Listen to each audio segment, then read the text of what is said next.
Typical recovery after hip replacement surgery goes something like this.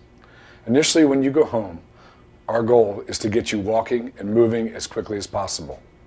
You'll be caring for yourself, getting in and out of bed by yourself, certainly using the bathroom on your own. 3 weeks after surgery, when you return to the office, I expect you to be walking well with minimal pain.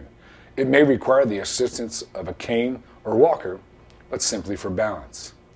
6 weeks after hip replacement will allow you to return to activities you enjoy, such as golf, simple walking, or even bowling. 3 months after hip replacement surgery, I expect at that point you'll be returning to most activities you enjoy.